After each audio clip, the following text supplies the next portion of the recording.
Bem-vindos ao canal Geografia em Tudo. Aqui é o Prof. Eli e nós vamos conversar hoje sobre atualidades. E como não podemos deixar de passar, né, gente? Atualidades falando sobre Ucrânia e Rússia. É um assunto bem complexo, né, gente? Mas que pode cair sim em suas provas. Tudo bem?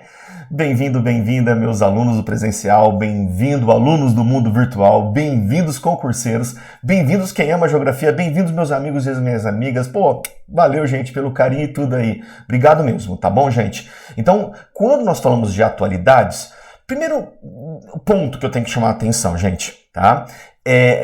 Cuidado para não virar fofoqueiro de atualidade. Então, às vezes, o fofoqueiro que eu falo, eu e Eli, ficar só com coisas de bastidores para ter o engajamento e não ir na coisa central, que, por exemplo, para os estudantes, não ficar gastando muito tempo para saber qual que é a arma, isso, qualquer... Tem fatos curiosos, adoro fatos curiosos, mas tem que tomar muito cuidado para não virar essa coisa de fofoca de guerra, tudo bem? Que daí as coisas principais que podem cair na sua prova, ou pra gente comentar, desvia, tal, né? Ou a gente fica só prestando atenção nas notícias de um lado, né? Lembra que existem vários lados desse problema do conflito entre a Ucrânia e a Rússia, ou Rússia e Ucrânia, tudo bem? Então nós temos que ter muito cuidado para não gastar essa energia de atualidades de virar fofoca. Essa energia pra gente não começar a entender o pano de fundo, a estrutura desse conflito. Então é isso que nós vamos... Primeira coisa, gente, eu adoro essas notícias, esses fatos pitorescos. Mas, principalmente quem tá só aqui no canal também, adoro isso, né, gente? Para quem tá aqui no canal para saber algumas coisas da geografia. Mas tem que tomar muito, mas muito cuidado, gente. Porque senão eu, estudante, você, estudante concurseiro, a gente fica perdendo ou desviando o foco para assuntos, umas filigranas aí, algumas coisas paralelas ou laterais que não tem o foco. Então, aqui nós vamos falar. Primeira coisa, eu coloquei, pode ver na thumb, né? É o fim da guerra da Ucrânia. Eu já falo para vocês, não é o fim. Vai demorar um pouco e talvez nem solucione do jeito que um lado quer, a imprensa ocidental euroatlântica quer, e nem como, às vezes, a imprensa euroasiática ou asiática ou russa ou dos povos do terceiro mundo querem. Então a gente tem que tomar cuidado, tá bom? Então é um assunto complexo, vamos lá tentar. Não é o fim. Já, não desiste do vídeo, hein? Por favor, continua aqui. Vamos falar o que é importante para as nossas, nesse olhar para a Ucrânia e para a Rússia. Uma coisa muito triste, né, gente? Mas muito triste o que está acontecendo, tudo bem? Não esquece, tá bom, gente?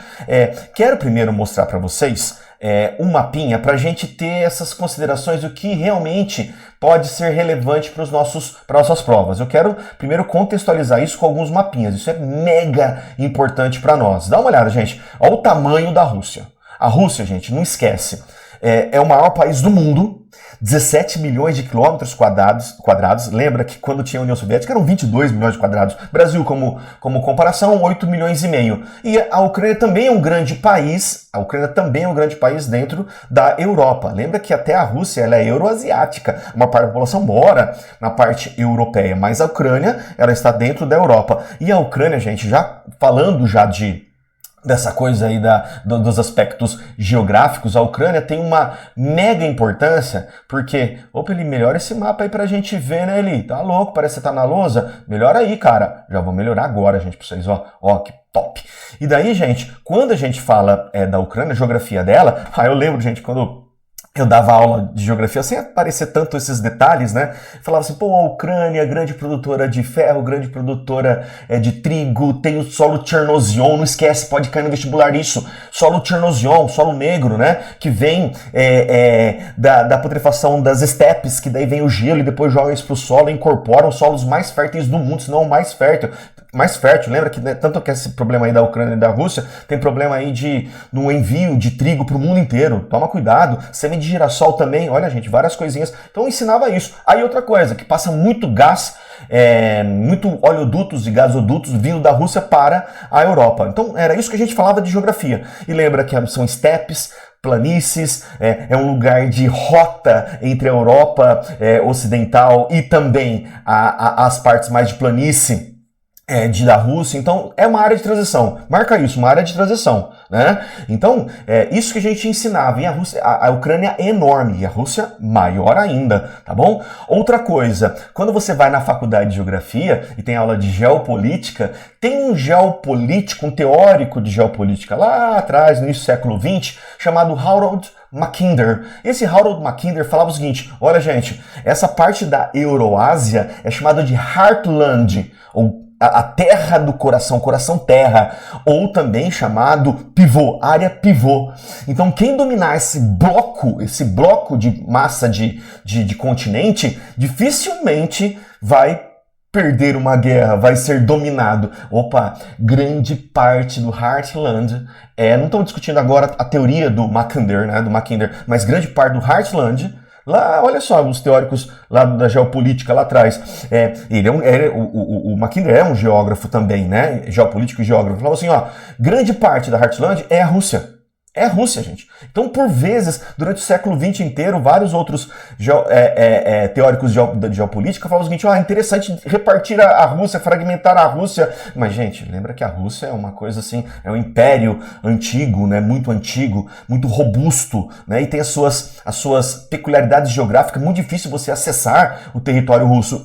Mas também tem um problema para a Rússia. A Rússia não tem muita saída para Mar Quente. Por isso o olhar dela para o Mar Negro, né, para a Crimeia, né? Então, você tem esses detalhes. Então, a Heartland, então quando eu lembrava das minhas aulas de geopolítica, teoria da geopolítica, sempre me veio à mente esse negócio da Heartland, né, do pivô central. Então, para fora tem um negócio chamado Rhineland, né, que é a margem, mas quem dominar o coração, você domina várias partes do mundo. Olha que coisa interessante, gente. Lá atrás sempre foi discutido, gente. Sempre foi discutido isso. Então, por isso que a gente tem que tomar muita atenção, tá? E a Ucrânia está na margem desse Heartland, desse coração da Euroásia. Então, é uma área de fronteira, uma área de disputa entre Europa Ocidental e também a Rússia. Então não esqueça dessa teoria que pode também cair no seu vestibular. Aqui está, gente, o tamanho da Ucrânia junto com a parte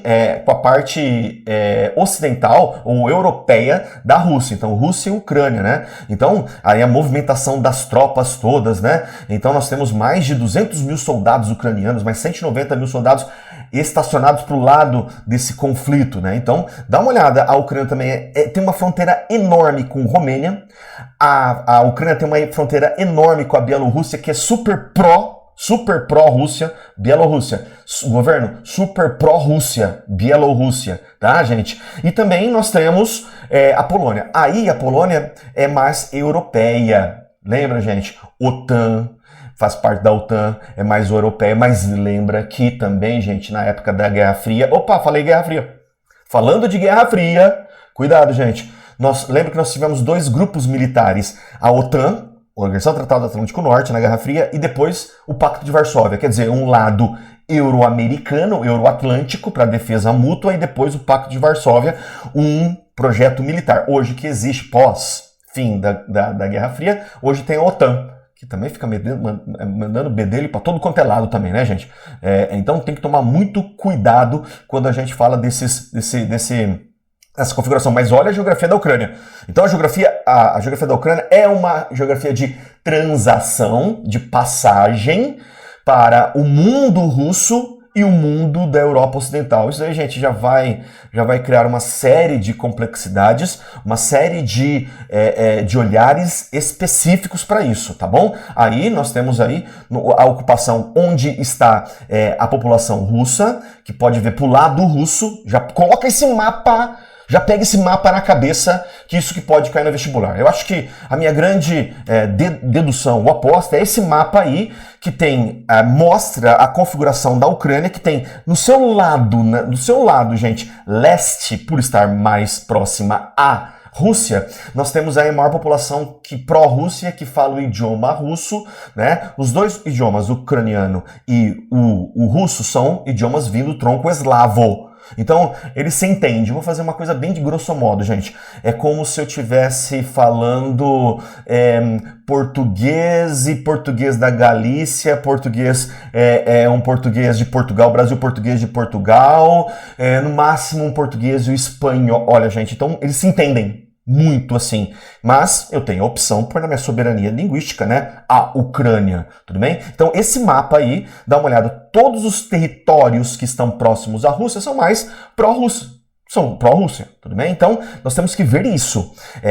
E lembra que quando de 1922 até 1991, a Rússia fez pesados, a União Soviética, que a sede era em Moscou, da União Soviética, capital, fez mas muitos investimentos nesse lado de Donbass, na Crimeia, Sebastopol, fez muito investimento em Kherson, são esse lado mais assim próximo, ou na fronteira, hoje que é a Rússia. Então, tendo mais russo, tendo maior investimento, se você for ver, o maior número de termoelétricas está do lado pró-russo, do lado leste da Ucrânia. E daí nós temos outros lugares que não tem muitas termoelétricas, mas esses roxinhos aí, gente, são usinas termonucleares, tudo bem? Tem muita usina termonuclear. Opa, não esqueça depois de dar uma olhada em Chernobyl, tudo bem? Mas não é esse o papo hoje. Esse mapa que nós vamos ter que ver. Então, o lado oeste da Ucrânia, centro-oeste, é mais pró-europeu, ocidental. E o lado leste é muito mais russo. Por isso que é ocupação. Crimeia, Kherson, a região de Donbass, com Lugansk, né, com Donetsk, são esses lugares. E daí tem até uma cidade enorme, Kharkiv, né, que ela tem uma grande proporção também de russos. Tudo bem? Então não esquece desse mapa. Novamente esse mapa, gente. Esse mapa é muito importante. Novamente, né? Não esquece desse mapa. Né? Esse mapa aí mostra... Esse daí eu vou até repetir lá no final. Esse mapa pode cair no seu vestibular. É isso, gente. E a Rússia, primeira coisa, já coloca na cabeça. A Crimeia lá, o mais vermelho de todos. Tem muito russo na Crimeia. E teve um processo, lógico, faz muito tempo, gente, tem um processo de russificação do território, de várias áreas no entorno, e que hoje são países, no entorno da Rússia, tá, gente? Isso é um projeto muito antigo, tá bom? E os oleodutos, isso que chama a atenção, principalmente da Europa, tudo bem? Então, lembra, gente, a Rússia sempre foi um mega produtor de petróleo desde o século XIX. A gente fica falando assim, petróleo no Oriente Médio e tal. Gente, Estados Unidos e Rússia, a partir do momento da descoberta desse processamento petroquímico dos Estados Unidos, Edwin Drake, lá no final do século XIX, né? E depois essa indústria pesada, acharam muitos campos de petróleo no Cáucaso, né? E na Rússia. Então você vai lá e tem a produção atrelada ao desenvolvimento russo, tem o petróleo. E até hoje, os grandes produtores de petróleo do mundo é a Rússia. E petróleo e gás. E a passagem, como era uma passagem natural, entre aspas, então vamos colocar meus oleodutos, os gasodutos, enquanto você pertence à União Soviética, então eu vou usar a base da Ucrânia, a base geográfica, para fazer essa transação de oleodutos, esse transporte, essa logística de óleo e gás, de gasodutos, para levar para... isso é muito antigo, gente, para levar para a Europa Ocidental, tudo bem? Antes do conflito, a Rússia estava fazendo, para diminuir essa dependência da Ucrânia, do território ucraniano, estava fazendo com infraestrutura já montada, que sofreu vários atentados aí, mas com infraestrutura montada, um gasoduto, um oleoduto que levam já direto pelo mar, Báltico ali, direto para a Alemanha, Nord Stream, né? Que são esses pipelines, esses gasodutos. Então, já estava fazendo para diminuir essa dependência. Então, toma cuidado que um olhar da Ucrânia não é só cerealista, não é só ferro, não é essas indústrias siderúrgicas que ficam mais do lado do Donbass, não é girassol, gente... essa coisa da estratégia, da logística dos gasodutos no mundo, tudo bem? Especialmente esse país que produz muito petróleo, que é a Rússia. E lógico, né, gente, para a Rússia, a Crimeia, né, gente? Mar quente, por favor, né, gente? E depois, vamos agora conversar rapidamente sobre esse contexto, tudo bem? Então aqui eu vou conversar com vocês tete a tete, que é melhor para eu contar o contexto para vocês, tá joia? Quando a gente fala desse contexto, depois a gente volta nos mapas, e não esquece, aquele mapa, gente, não esquece, o mapa da divisão étnica, dentro da Ucrânia é uma coisa fundamental para a gente lembrar, tá bem? É fundamental, tá joia? Quando nós falamos do contexto, lembra que é um dos conflitos mais influentes que estão acontecendo, ou que está, desculpa, na Europa desde a Segunda Guerra Mundial. Nós temos a coisa mais triste lá, uma triste lá dos Balcãs, gente, especialmente Bósnia e Herzegovina, naquela fragmentação pós-década de 90, né? Pós-fim da União Soviética. Então, também sofreu muito, gente, esse lado do mundo, lado leste europeu. E esse conflito que está acontecendo na Ucrânia também está trazendo um grande sofrimento e influência no mundo inteiro, trazendo os atores novamente para a arena de disputa, especialmente Rússia e Estados Unidos, tá bom, gente? Envolve Rússia, Ucrânia, OTAN, União Europeia, Estados Unidos e China, essencialmente para entender disputas contemporâneas para território, poder e recurso. Olha, é como se fosse, gente, uma aula, uma didática para entender como o mundo ainda está interessado em coisas de outros lugares, especialmente os Estados Unidos. E, gente, com essas sanções feitas pela União Europeia e pelos Estados Unidos, nós já falamos isso em aula dos BRICS, vai lá ver as aulas dos BRICS, jogou a Rússia para fazer acordos e apressar acordos com a China. Tudo bem? Lembra que a Rússia tem muito petróleo, tá, gente? E daí a China precisa disso também, dessa carga energética, né, desses recursos energéticos. A complexidade do conflito envolve ainda o desrespeito da OTAN, que quando acaba a União Soviética e a OTAN continua, vários acordos tácitos ou acordos de geopolíticos não firmados, mas que todo mundo sabia, olha, não chegue perto da Rússia. Não chegue perto da Rússia. Tudo bem? Que mesmo a Rússia, antes do Putin, o Boris Yeltsin, estava mais fragilizada, mas, gente, era um urso hibernado. Logo a Rússia ia retornar, gente. Então, não chegue, OTAN, não chegue, mas, gente, desde os anos 90 até os anos 2000 agora, a OTAN e a União Europeia foi aumentando a sua área de influência até chegar, por exemplo, na Polônia. Então nós temos esse detalhe. E lembra que grande parte das revoltas de 2014 do Euromaidan foi todos esses ucranianos querer ser europeu, mas com uma carga de influência enorme. A gente não estou discutindo se tem que ser ou não pró-União Europeia agora, nesse momento, mas existiam acordos de potências nucleares que faziam com que, olha, OTAN, toma cuidado, né? Outra coisa que a presença de grupos ultranacionalistas, que são chauvinistas, aqueles grupos chauvinistas que demonstram cego entusiasmo pelas glórias militares, patriotas, exaltados, é um negócio assim, gente, que daí cai em extrema direita, que cai em nazifascismo, quase nazismo aí. Então, isso é notório que existem grupos dentro da Ucrânia que incentivaram e que promoveram, que estavam presentes nas revoltas, especialmente em 2014, do Euromaidan. Então, quando a gente defende ou dá um olhar para a Ucrânia, tem que tomar muito cuidado. É muito grupo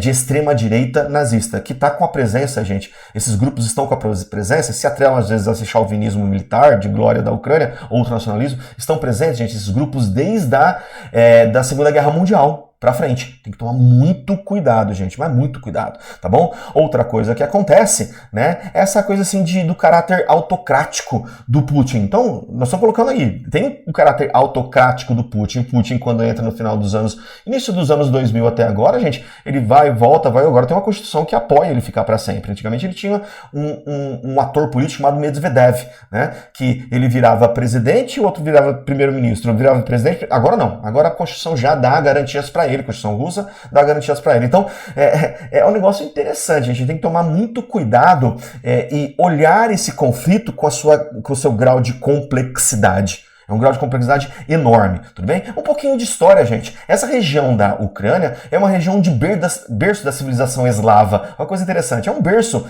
eles chamavam de Rus de Kiev, né? Uma origem cultural comum, tudo bem? Eles têm uma origem eslava comum, tá bom? A Ucrânia ficou sob o domínio da União Soviética por vários momentos, e o maior domínio em que teve maior enraizamento, especialmente da Rússia, foi lógico na Guerra Fria, no enraizamento que eu falo de produção técnica, de intervenção técnica, de instalações econômicas. Por isso que o lado leste da Ucrânia existe uma presença russa muito forte. A gente tem que tomar cuidado com isso, porque teve um processo de russificação russificação. A disputa pela Crimeia, gente, é muito antiga, tá? O território estratégico no Mar Negro tornou-se foco desde o colapso da União Soviética. A Rússia considera a península da Crimeia, né, gente? Considera-se como parte da sua esfera histórica de influência. Então não tem jeito, tudo bem, gente?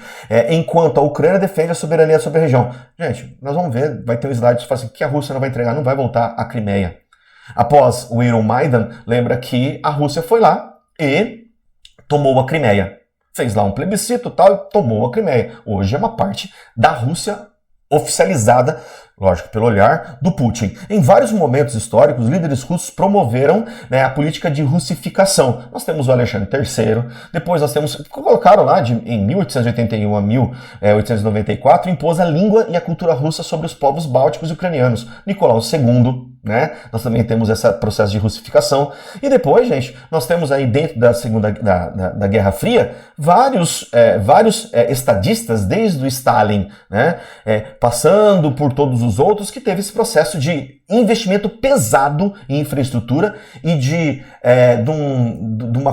um poder cultural e idiomático assim, para cima da Ucrânia. Então isso foi sempre uma constante. Triste, constante de você querer impor a sua lógica étnica e linguística para outros povos, tá bom? Então isso é muito complicado, muito complicado. A segurança era tão grande, gente, mas tão grande que a União Soviética nunca iria acabar, gente, que na década de 50 a Rússia e o governo soviético oficializou a Crimeia para a Ucrânia. Depois vocês dão uma olhada nisso. Mas depois, todo mundo achava que ia ser para sempre a União Soviética, né? Principalmente os soviéticos, né? Então teve essa doação, não, né? Essa oficialização da presença, olha, Crimeia, geograficamente, nós vamos sempre ser irmãos mesmo dentro da União Soviética, então fica com a Crimeia. Complicado, né, gente? Nós vemos um grave problema. Um dos atores principais desse conflito moderno aí, desses 4 últimos anos, e que aconteceu entre os anos 2000 e até 2014, porque hoje é desdobramento do Euromaidan, gente. 2014, foi um presidente chamado Viktor Yanukovych. Viktor Yanukovych. Ele era presidente em 2004, quando teve uma revolução chamada Revolução Laranja. Nessa revolução, gente, quando ele ganha, parece que foi totalmente fraudada e o povo saiu na rua. E o Yanukovych, a gente enrola com a palavra, meu russo não é muito bom, né, gente? O Yanukovych, ele, gente, é pró-russo. Ele é pró-russo, tá bom? Ele é pró-russo, o Yanukovych, né? Ele é pró-russo, então, quando ele estava na presidência, ele começa a tomar uma série de medidas. E, quando ele é deposto em 2004, mas ele vai voltar em 2010. Olha que coisa interessante. Então, ele foi deposto em 2004, num negócio chamado Revolução Laranja, que daí foi acusado de... Mas ele manteve a base eleitoral e, lógico, gente, a Rússia apoiando, você sempre vai ter uma forte presença, que seja de recurso, que seja uma presença de informação, de contra-informação e assim por diante, né? E daí o Yanukovych, apoiado por Moscou, então em orientação pró-russa, ele vai contrastar com outros candidatos. Então ele continuou com uma base muito forte depois de 2004. Lá em 2010 ele retornou ao poder já como presidente, né? E assim que ele entrou, gente, ele fez lá em 2010 um acordo chamado Acordo de Kharkiv, que deu à Rússia, que fez, como ele era pró-russo, ele prorrogava a utilização da Crimeia, dos portos da Crimeia, né, em Sebastopol, ele prorrogava até 2042 a utilização da Rússia pela Crimeia. Gente, isso daí começou a criar, para quem era pró-Ocidente, falou assim, agora a Rússia voltou a essa importância, a influência geopolítica dentro da Ucrânia. E o Yanukovych fez isso. Né? Ele fez esse acordo de Kharkiv. E daí, gente, o que vai acontecer? Em 2013, foi a gota final para os grupos pró-europeus ocidentais, né? O grupo pró-União Europeia, ou pró-OTAN dentro da Ucrânia, que ele vai lá, gente, e ele rompe os acordos, os pré-acordos, e não assina os acordos, né? E rejeitou a associação com a União Europeia. Então, e começou a privilegiar os vínculos com a Rússia. A partir disso, gente, começa a revolução do Euromaidan, tá bom? Movimento de massas que resultou na deposição em 2014 do Viktor Yanukovych, tudo bem? Foi lá e foi deposto, tá? Essa trajetória revela apenas a fragilidade política da Ucrânia, mas também como o seu espaço geográfico permanece uma zona de disputa. Então, e no mesmo momento, gente, a Rússia vai lá e invade ou toma para si a Crimeia, tudo bem? Faz toda aquela forja formalizada pró-Rússia, que a Crimeia daí fica com... E na Crimeia a gente tem muita população russa, então foi mais fácil você fazer essa formalização, não que a sociedade internacional, a comunidade internacional aceitasse, mas foi mais fácil. Quando a gente fala de geopolítica, gente, vamos relembrar, é uma localização estratégica, né? Ela tem acesso ao Mar Negro, acesso à Europa Ocidental, à Ucrânia, né? E uma grande fronteira com a Rússia. E na fronteira russa é uma coisa pré-estabelecida já, né? Os recursos, solos férteis, já falamos, produção agrícola, rotas de gás natural. E a tensão com a Ucrânia sendo uma área para receber a influência da OTAN e da União Europeia. Tudo bem? E tem, nessa geopolítica clássica, não esquece que pode cair, da Heartland e do pivô central, né? A Rússia representando isso, e a Ucrânia sendo a margem, tá? E a influência dos Estados Unidos e da OTAN, tudo bem? A escalada do conflito atual, já falamos em 2004, a Revolução Laranja, 2014, os processos do Euromaidan, 2017 teve uma série de problemas do exército ucraniano atacar a população russa. Isso acendeu assim, mais ainda o alerta assim, dos russos e do Vladimir Putin. E daí, só retomando um pouquinho, pós a invasão ou a tomada da Crimeia pela Rússia, nós tivemos as assinaturas do Acordo de Minsk 1 e 2. Acordo, gente, entre o Putin, entre os representantes da Ucrânia, a União Europeia e a OTAN, que depois não foram nada cumpridos. Não foram, tá bom, gente? E daí, nós temos, a partir de 2022, a invasão em larga escala da Rússia dos territórios que eram tinham maior parte da etnia russa. Então tem que tomar cuidado, gente. Lembra, olha tudo que nós falamos para dar no conflito de hoje, tudo bem? Então, às vezes, quando pega o jornal nosso de cada dia, ou nas grandes emissoras, vai falar o seguinte, a Rússia invadiu a Ucrânia. Não dá tempo de contar toda essa história. Tem que tomar muito cuidado, gente, por favor. Senão você fica uma coisa problemática e só superficial de falar só. E é importante, nós temos que cuidar dos direitos humanos. E é isso, ponto, acabou. Mas a gente tem que saber que, de outro lado também, às vezes o exército ucraniano estava perseguindo a população pró-Rússia. Então, olha, gente, na geopolítica, a realidade impõe de uma maneira complicada, tudo bem? E daí, de 2022 a 2025, a guerra prolongada, apoio ocidental à Ucrânia e o fortalecimento das alianças da Rússia com a China e Irã, tá bom, gente? Os atores, nós temos a Rússia, que quer manter a distância da OTAN para o seu território, a Ucrânia, a área em disputa, a OTAN e os Estados Unidos que eles são o país mais forte dentro da OTAN. O John Biden, ele começa pondo muito dinheiro, e depois o Trump, gastando tanto dinheiro, gente, ele não é santinho não, mas porque tá gastando muito dinheiro, ele faz com que os europeus falem assim, assinem aqui, é o seu território, é o seu continente, então vocês vão ter que doar mais dinheiro para essas disputas. Opa, acendeu um alerta para com os europeus, que, gente, sofrem demais com o processo de inflação da energia.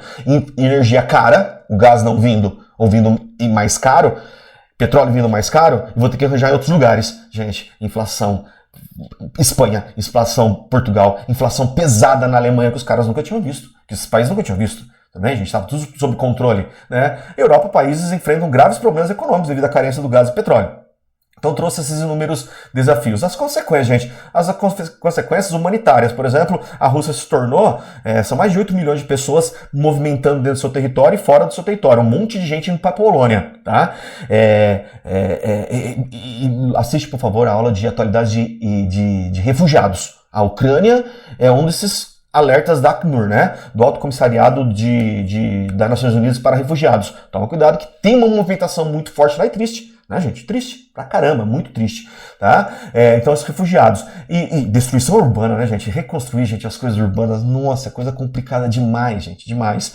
E os preços de energia e alimentos, questões econômicas. Geopolítica, a OTAN aparentemente fortalecida, mas não tem nada de fortalecida, porque daí o Trump, ele volta e pede ajuda, ó, vamos lá dividir aqui a responsabilidade, quero mais dinheiro. E a Europa, gente, não é aquele continente que está crescendo de um jeito estrondoso para sobrar dinheiro, né? Então fica meio complicada a situação. E tem o problema financeiro, né? Principalmente você faz uma sanção contra os Estados Unidos e a União Europeia fizeram sanções contra a Rússia, mas jogou a Rússia, olha, aula de BRIC lá, tá, gente? Jogou a Rússia para fazer acordos com a China. Gente, talvez isso aí seja a enorme, grande mudança e mais ainda, né? Não fazer o intercâmbio em dólar. Não fazer intercâmbio em dólar, né, gente? E tem os avanços técnicos militares para mostrar que a Rússia ainda é uma enorme, uma superpotência nuclear e armamentista e bélica, tá? Não existe uma estratégia do lado ocidental, gente. Existe uma lista de desejos. Que eu fico toda direita, a imprensa internacional fica lá, aquela coisa, né? Aquela coisa eu quero que a liberdade, a Rússia invadiu, mas ninguém conta que também a OTAN foi lá aumentando o seu poder próximo da Rússia, que era uma coisa pré-estabelecida e já entendida. Tem que tomar muito, mas muito cuidado, gente. Mas muito cuidado com isso, gente. Por favor, muito cuidado, que daí a nossa imprensa fica só pró-euro-americano e conta, não é para ficar pró-russo, não é isso que eu tô falando, mas contar toda essa história, tudo bem? O plano era fazer a Rússia o que se fez na Ucrânia, fatiar a Rússia também, né, e pilhar a riqueza da Rússia, como depois, pós 2014, um monte de empresa internacional vai lá e faz uma série de compras, privatizações e investimentos na Ucrânia. Então você tem que tomar muito cuidado com isso também, né? Outra coisa, a posição da Ucrânia, ela é estratégica. Nós já falamos, é um celeiro internacional, né? Ela tem aí dois blocos de poder, de um lado leste a Rússia, e do lado oeste Europa e OTAN. Então a gente tem que tomar muito cuidado, gente, mas muito cuidado com tudo isso daí. Situação de 2025, o que chama a atenção foi o encontro entre Trump e o Putin no Alasca. No Alasca, gente, tá? Toma cuidado. E o Alasca, lembra que foi comprado, né, dos Estados Unidos, pelos Estados Unidos da Rússia, tá?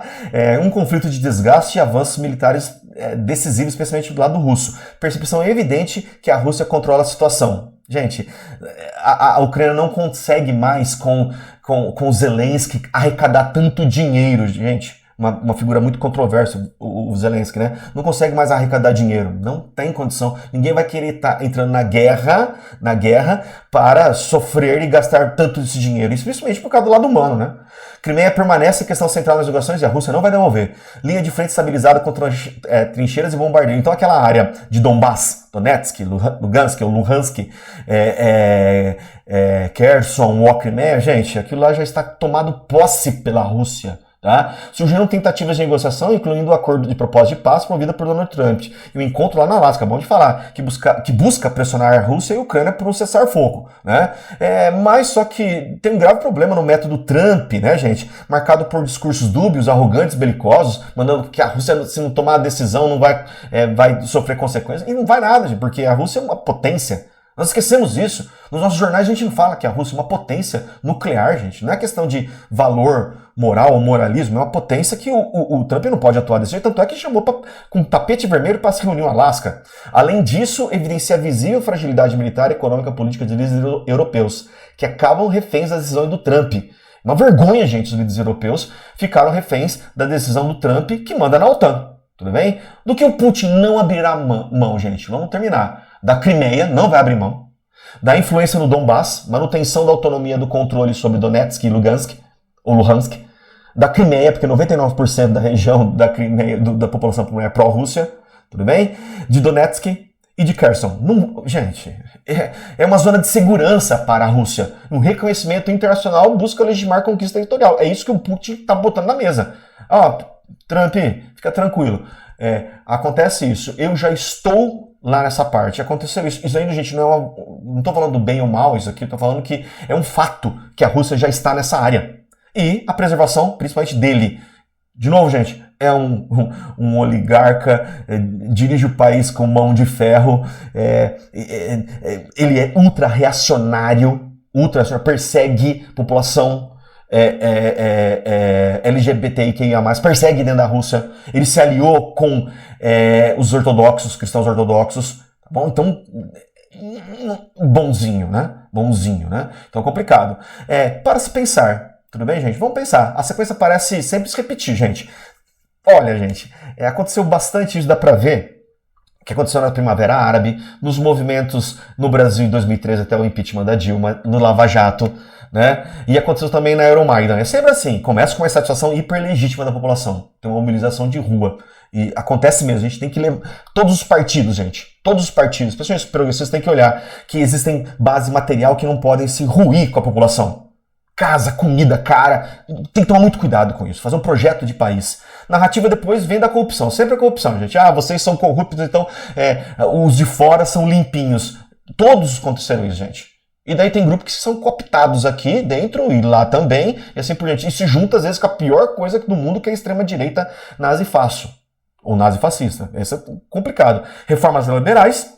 Daí vem a opressão externa, daí vem uma desestabilização política, desestabilização pesada política, depois vem reformas liberais, abertura de estatais, privatização, ativos estratégicos são vendidos para empresas privadas que vão sucatear, e muitas vezes estrangeiras, né? E depois esse ciclo vai se repetindo. O Estado perde a capacidade de regulação, o capital privado e o país perde a soberania. Então, em vários momentos aconteceu isso. Então, lógico, na Ucrânia, diferente do Brasil, diferente da Primavera Árabe em vários países no norte da África, gente, a Ucrânia sempre foi uma área de tensão entre o Império Russo, ou depois a Rússia, a Federação Russa, na União Soviética e atualmente. E também a OTAN quer, de qualquer forma, aumentar a influência no continente europeu. Então tem diferenças, mas sempre essa palavra aí vai estar, o combate da corrupção, tudo bem? Sempre essas palavras vai estar. E daí nós temos um foco no vestibular. O foco no vestibular é o quê? A causa humanitária, 10 milhões de ucranianos, entre 8 a 10 milhões de ucranianos rodando aí,